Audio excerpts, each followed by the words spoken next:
ಅವರ ತಮ್ಮ ಕೀರ್ತಿಕಾರರಿಗೆ ನಾವು ಧನ್ಯವಾದಗಳನ್ನು ಸಲ್ಲಿಸುತ್ತೇವೆ. ದೇವರ ಸೇವೆ, ಪರರ ಸೇವೆ. ಯಾವಾಗ ನಾವು ಪರರ ಸೇವೆಯನ್ನು ಮಾಡುತ್ತೇವೆ ಅದು ದೇವರ ಸೇವೆಯನ್ನು ಮಾಡಿದಾಗ. ಒಬ್ಬ ರಾಜಕಾರಣಿಯಾಗಿ ಪರರ ಸೇವೆಯನ್ನು ಮಾಡೋದು ಒಂದು ಸಿಕ್ಕಿದ ಒಂದು ಅವಕಾಶವನ್ನು ಖಂಡಿತವಾಗಿ ನಮ್ಮ ಸಭಾಧ್ಯಕ್ಷರು ಹಾಗೂ ಈ ಕ್ಷೇತ್ರದ ಅಧ್ಯಕ್ಷರು ಆದ UT ಖಾದರ್ ಚೆನ್ನಾಗಿ ಅಳವಡಿಸಿಕೊಂಡಿದ್ದಾರೆ.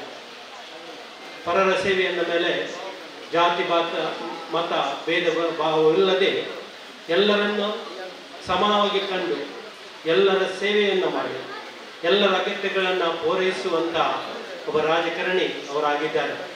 ಖಂಡಿತವಾಗಿ ಈ ನಮ್ಮ ಕ್ಷೇತ್ರದ ಪರವಾಗಿ ಪ್ರತ್ಯೇಕವಾಗಿ ನಮ್ಮ ಪಾವರಗುಳ್ಯದಲ್ಲಿ ಬೇಕಾದ ಎಲ್ಲ ಕುಂದುಕೊರತೆಗಳನ್ನು ಪ್ರತ್ಯೇಕವಾಗಿ ಅಲ್ಲಿ ಬೇಕಾದ ಒಂದು ಸೇತುವೆಯನ್ನು ನಿರ್ಮಿಸುವ ಒಂದು ಯೋಜನೆಯನ್ನು ಅವರ ಮುಖಾಂತರ ಅದು ಬೆಳಕಿಗೆ ಬರುತ್ತದೆ, ಅದು ಕಾರ್ಯಗತವಾಗ್ತದೆ.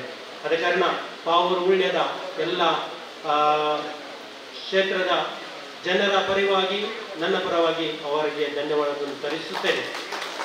ಮಾತ್ರವಲ್ಲದೆ ಈಗ ನಾಳೆಯ ದಿನ ಹಾಜಿ ಯಾತ್ರಕ್ಕೆ ಹೋಗುವ ಅವರಿಗೆ ಎಲ್ಲ ಒಳ್ಳೆಯದನ್ನು ನಾವು ಬಯಸ್ತೇವೆ. ಮಾತ್ರವಲ್ಲ ಹಾಜಿ ಯಾತ್ರೆ ಆದ ಮೇಲೆ ಬಂದು ಹೊಸ ಪ್ರೇರಣೆಯಿಂದ ನಮ್ಮೆಲ್ಲರ ಅಗತ್ಯಗಳನ್ನು ಪೂರೈಸುವಂಥ